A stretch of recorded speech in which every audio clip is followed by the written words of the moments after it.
Hey everyone, I hope you are all doing well. As I said yesterday, today we are going to explore the wonderful world of reading. And I think most of my dancers know what one of my favorite series of books would be.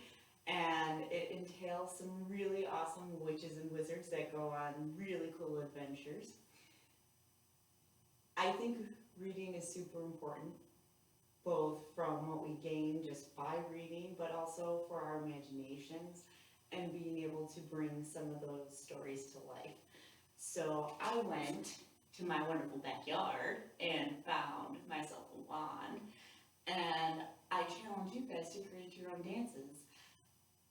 I believe many of our dancers have seen at least some of my choreography where we brought some of the magic alive and casted spells, make believe spells, with some really cool ones a couple of years ago.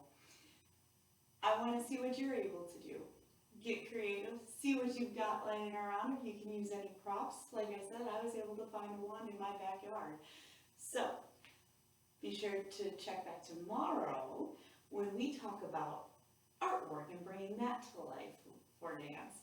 So in the meantime, let me see what you've got for your reading, but also start working on some of your homework for tomorrow and explore some artwork and see what you can find and see if you can make a dance out of it. I will see you then.